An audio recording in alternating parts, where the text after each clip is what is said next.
விசுவாசம் பிற்கால விசுவாசம் தலைகளை நான் பேசுகிறேன். நம்ம பாஸ்டம்மா பேசினாங்க, ஃபர்ஸ்டே பேசினாங்க முதல்லயே. என்னது முற்காலத்துல விசுவாசிகள் வந்து அவங்களுடைய சொத்தை வந்து செஞ்சாங்க, வித்து ஊழியம் பண்ணினாங்க அப்படின்னு சொன்னாங்க. ஆனா இந்த காலத்துல ஒரு அம்மா வந்து பிச்சை எடுத்து ஊழியம் பண்ணாங்க. யார்? அன்னை தெரேசா அம்மா. ஒரு முறை அவங்க வந்து பிள்ளைகளுக்காக உணவு சமைக்கணும், உணவுக்காக என்ன செஞ்சாங்க, ஒரு இடத்துல போய் கேட்டாங்க. அப்ப அவங்க என்ன செஞ்சாங்க, கையில நீட்ட சொல்லி கையில துப்புனாங்களா. உடனே அந்த அம்மா என்ன செஞ்சாங்க, நீங்க எனக்கு கொடுத்துட்டீங்க, ஆனா என்னோட நான் பார்த்துட்டு இருக்க அந்த பிள்ளைகளுக்கு நீங்க கொடுங்க அப்படின்னு சொல்லி கேட்டாங்க. அப்போ ஆண்டவர் மேல அவங்களுக்கு எவ்வளவு விசுவாசம் இருந்தா அந்த மாதிரி அவங்க சொல்லியிருப்பாங்க. விசுவாசமானது நம்பப்படுகிறவர்களின் உறுதியும் காணப்படாதவர்களின் நிச்சயமுமாய் இருக்கிறது. நீங்க பாத்தீங்கன்னா முற்காலத்துல வந்து நம்ம பழைய ஏற்பாட்டு காலத்துல நீங்க பாத்தீங்கன்னா நம்ம மோசே வந்து முகமுகமா ஆண்டவர் வந்து அவர்கிட்ட பேசினாங்க. இஸ்ரவேல் ஜனங்கள் வந்து கர்த்தருடைய சத்தத்தை கேட்டாங்க. இயற்கையின் மூலம் அதிசயம் நடந்தது, அப்புறம் சமுத்திரத்தை எல்லாமே பார்த்துதான் ஆண்டவர் அந்த இஸ்ரவேல் ஜனங்கள் பழைய ஏற்பாட்டு ஜனங்கள் என்ன செஞ்சாங்க, தேவனை வந்து விசுவாசித்தாங்க.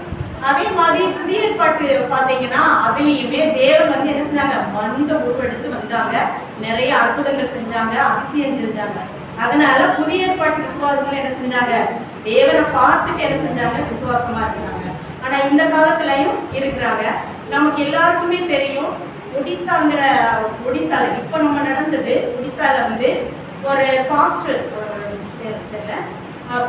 அவருடைய 2 மகன்களும் ஊழியத்துக்கு போயிட்டு வந்து ஒரு சீட்ல என்ன செஞ்சாங்க, தூங்கிட்டு இருக்கும் போது ஒரு வாலிபன் வந்து ஒருத்தர் வந்து என்ன செஞ்சாங்க, தீவை குளிச்சுட்டாங்கன்னு தெரியும். அந்த பாஸ்டரும் அவங்களுடைய 2 பையன்களும் இறந்து போயிட்டாங்கன்னு தெரியும், இறந்துட்டாங்க. அப்போ வந்து அந்த பாஸ்டருடைய சபையில் உள்ள விசுவாசிகள் வந்து அந்த பாஸ்டர் மட்டும் என்ன சொன்னாங்கன்னா, நீங்க போய் அந்த கொலையாளிக்கு விரோதமா நீங்க என்ன செய்யுங்க, சாட்சி சொல்லுங்க, அவனுக்கு என்ன செய்யணும், தண்டனை வாங்கி கொடுக்கணும் அப்படின்னு சொன்னாங்க. ஆனா அந்த அம்மா என்ன சொன்னாங்க, என்னுடைய கணவரும் என்னுடைய 2 பையன்களும் இப்ப ஆண்டவர்கிட்ட இருக்கிறாங்க. எங்க ஆண்டவர் வந்து இந்த இடத்துக்கு ஊழியத்துக்கு அவர் தான் அழைச்சிட்டு வந்தாரு, அதனால அவரே எடுத்துக்கிட்டாரு. எங்க ஆண்டவர் வந்து என்ன சொல்லியிருக்கிறாங்க, மன்னிக்க தான் கற்றுக் கொடுத்துருக்குறாங்க, யாரையும் பழிவாங்க சொல்லி என்ன செய்யல, கற்றுக் கொடுக்குறாரு. இந்த விசுவாசம் சாதாரணமா யாருக்காக வருமா, வராது. அது எப்படி எவ்வளோ விசுவாச நடவடிக்கை இருந்தா அந்த அம்மா வந்து இவ்வளோ பெரிய வார்த்தை என்ன செய்யணும், சொல்ல முடியும்.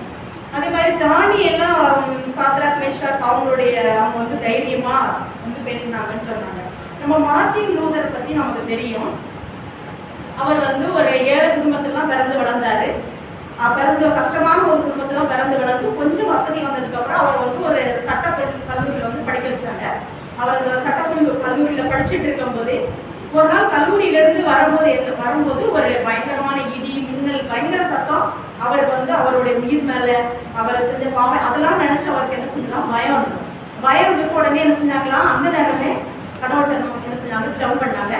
கடவுளே நான் வந்து என்ன செய்வேன், என்னை வந்து நீங்க காப்பாத்துங்க, நான் வந்து இந்த படிப்பு எல்லாமே விட்டுட்டு உங்களுடைய ஊழியத்தை நான் செய்யறதுக்கு நான் என்ன செய்வேன், முன் வந்துடுவேன், நீ காப்பாத்துங்கன்னு சொல்லி விசுவாசமா ஜெபம் பண்ணாங்க. அதே போல என்ன செஞ்சாங்களாம், அவர் காப்பாற்றப்பட்ட உடனே அவர் அந்த சட்ட கல்லூரி படிப்பை என்ன செஞ்சார், அதோடு விட்டுட்டு துறவி படிக்கிற அந்த கத்தோலிக்க மதத்தில் உள்ள துறவி படிக்கக்கூடிய அதில் போய் அவர் என்ன செஞ்சாரு, சேர்ந்து படிச்சார். அதில் போய் படிச்சுட்டு இருந்தாரு. அப்போ வந்து அந்த கத்தோலிக்க மதத்தில் இருக்கிற அந்த போதகர் வந்து என்ன சொன்னாலும் கேட்பார், பாவத்துக்கு இதை செய்யணும் அப்படின்னாலும் அப்படி செய்வார். அப்படி இருந்து அவர் வளர்ந்தவர் தான் யாரு, இந்த நம்ம மார்ட்டின் லூதர். அவர் வந்து ஒரு முறை என்ன செஞ்சாரா, அவர் ரோமுக்கு வந்து கால்நடையாவே நடந்து போகணும்னு சொல்லும் போது அவர் என்ன செஞ்சாரு, நடந்துதான் போனாரு. அங்க போய் அந்த போதகர்கள் என்ன சொன்னாலும் கேட்பாரு. ஏன்னா கத்தோலிக்க மதத்துல அங்க வந்து ஒரு ரோம்ல வந்து ஒரு நடைமேடை இருக்கான், அது வந்து புனித நடைமேடைன்னு சொல்றாங்க. அதுல நீ நடந்து போனா அவனுடைய பாவம்லாம் மன்னிக்கப்படும் அப்படின்னு சொல்லி சொன்னாங்க. உடனே அவர் என்ன செஞ்சாரு, அந்த புனித மேடையில அதாவது முழங்கால் போட்டு நடந்து போகணும்.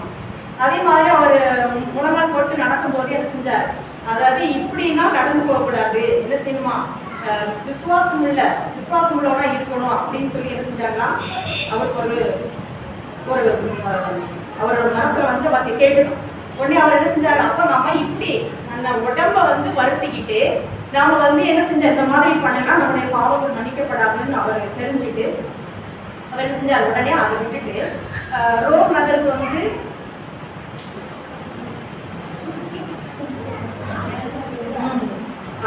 அப்போ வந்து இந்த ரோம் நகரத்துல வந்து அந்த ஆலயத்துக்கு போனாங்க, இவரை கூட்டிட்டு போனாங்க. அங்க போனா அந்த ஆலயத்துல வந்து ஆடம்பரமான வாழ்க்கையும் பகட்டான வாழ்க்கையும் பார்த்து அவர் என்ன செஞ்சாரா, அதை பார்த்து வெறுத்து ஆண்டவர் வந்து ஒரு ஏழ்மையான கோலத்துலதான் வந்து வாழ்ந்தாரு, ஊழியம் செஞ்சாருன்னு அவர் என்ன செஞ்சாரு, அதை நம்பி. ஆனா இவங்க வந்து இவ்வளவு, அதாவது சத்தியத்தை சொல்லி கொடுக்கிற போதகர்களே இப்படி ஆடம்பரமாகவும் தவறான வார்த்தையினாலும் இப்படி இருக்கிறாங்கன்னு சொல்லி அவர் அதை வெறுத்துட்டு தான் அவர் என்ன செஞ்சாரு, ஒரு 99 கோட்பாடுகளை அந்த கத்தோலிக்க சபைக்கு எதிராக எழுதினார்.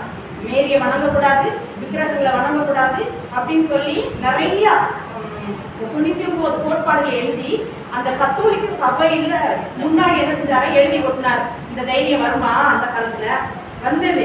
ராஜாக்களை எதிர்த்தாரு, கத்தோலிக்க போதவர்களை எதிர்த்தாரு. அப்போ அவருக்கு என்ன செஞ்சாரு, கொலை மிரட்டல் எல்லாம் வந்தது.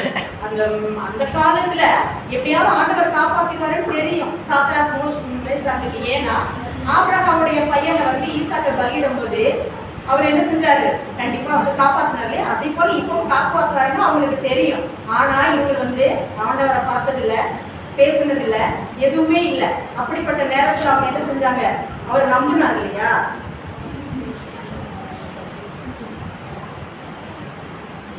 இப்படிப்பட்ட விசுவாசம், அதாவது முற்கால விசுவாசத்தை விட இந்த கால விசுவாசம் பெரியதுன்னு என்னுடைய உரையை முடிக்கிறேன்.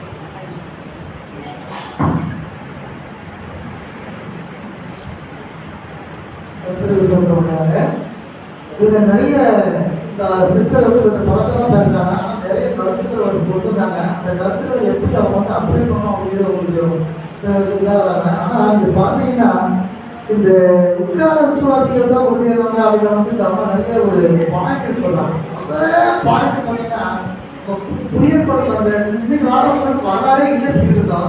இவங்க ஒரு வரலாறே எடுத்து இருக்காங்க. என்ன சொல்லுவாங்க, அன்னை தெரசான்னு சொல்றாங்க. இப்போ அன்னை தெரசான்னு சொன்னா உலகமே தெரியும், அவங்க வந்து உட்கார விசுவாசிக்கலாம். இந்த அன்னை தெரசா வந்து உண்மையிலே செய்த அந்த இயேசுவோட விசுவாசத்தில் அவர் செய்த ரொம்ப ஆசீர்வாதமாக இருக்காங்க. அவங்க உட்கார விசுவாசிலையும் பழைய ஏற்பாடு விசுவாசி மாதிரி விசுவாசிகள் வாழ்ந்துருக்காங்க என்பதுக்கு ஒரு பெரிய ஆதாரத்தை நீங்க கொடுத்தீங்க. அது நம்ம ரொம்ப பாராட்டுனேன். ஏற்கனவே அன்னை தெரசா செஞ்ச சேவை வந்து நம்ம வந்து குஷ்டரோகி எப்படியே சுத்தம் பண்ணிட்டு இருந்தாங்க. இந்த ஊரை ஊழிய பார்க்குறாங்க. அந்த அம்மா வந்து அடிச்சு தோற்றது ஒரு குரூப்பு போறாங்க. அந்த அம்மா குஷ்டரோகி சுத்தம் பண்ணிட்டு பார்த்த உடனே என்ன பண்ணிட்டாங்க, இந்த வேலையை நம்மளால செய்ய முடியாதுன்னு சொல்லி அவங்க திருப்பி போயிட்டாங்க. அப்போ அன்னை தெரசாவுடைய அந்த விசுவாசம் வந்து நீங்க பார்த்தீங்கன்னா உண்மையிலே புதிய விசுவாசிகள் வந்து உண்மையிலே அவர்களும் உறுதியானவங்க தான் என்பது ஒரு பெரிய ஒரு ஆதாரம் வாழ்க்கை. அதுக்கப்புறம் பார்த்தீங்கன்னா ஸ்டேட்ஸ், அந்த ஃபார் ஸ்டேட்ஸை உள்ள வந்து 2 பிள்ளைகள் வச்சு இருந்தாங்க. ஏற்றாங்க அது இக்காலம். நம்ம அந்த காலத்துல எரிச்சாங்க, சிங்கத்துக்கு இரையாக்குனாங்க, சித்திரவதை பண்ணாங்க, தீக்கு இரையாக்குனாங்க, ஏழை மேல கெட்டி வச்சு அந்த தீல அடிச்சு தள்ளினாங்க. நிறைய சித்திரவதைக்காங்க. அன்றைக்கு பழைய ஏற்பாட்டு காலத்துல முக்கால விசுவாசிகள், இக்கால விசுவாசிகளும் அதுக்கு ஈடா நடந்திருக்கு. இன்னும் பாருங்க ஆதாரம், ஒரு 2 பிள்ளைகளோட உயிரோட ஏற்றிட்டாங்க. இதை விட விசுவாசிகளுக்கு ஒரு அடையாளம்னா உங்களுக்கு அடையாளமா சொல்லி இக்கால விசுவாசிகளுக்கு நம்ம நல்ல ஒரு பிறந்த கொடுத்தாங்க. அதே போல இன்னொரு பெரிய பாயிண்ட் சொல்லிட்டாங்க. என்ன பாயிண்ட் கேட்டீங்கன்னா வந்து மாற்றி சொல்றாங்க. இக்கால விசுவாசிகள் மாற்றி ரொம்ப இத்தனை பிரகாசத்தை வந்து உருவாச்சு பெரிய காரணம். சொல்ல போனா நம்ம சபை உட்பட. அப்போ எனக்கு புரிய இந்த மாட்டினவர் வந்து முழங்கால் போட்டு ஏறினார், ஒவ்வொரு படியா ஏறினார். 6வது படியில் ஏறும்போதுதான் ஒரு சத்தம். என்ன சத்தம் அடிச்சு, விசுவாசத்தினால் நீதிமான் பயன்பாடு அப்படின்னு ஒரு சத்தம் கேட்டது. அது தேவனுடைய சத்தம். அப்போ அவர் வந்து நம்ம அவருக்கு கத்தவங்க பார்க்கறது விசுவாசத்தினால் நீதிமான் பயன்பாடு நம்ம இந்த வந்து பாவம் அப்படின்னு சொல்லிட்டு அவர் வந்து அன்னைக்கு யார் கையிலும் வேதாளம் கிடையாது. அந்த வேதாளமும் பாதகையை முற்றவும் இந்த குறிப்பிட்ட ஒரு பயன்படுத்த படிச்சுட்டு அவரும் மூலிகை கூட்டிட்டு யாருக்கும் வேலை கிடையாது. அவங்க போன பகுதியில் வேலை எடுத்து பார்த்தாரு.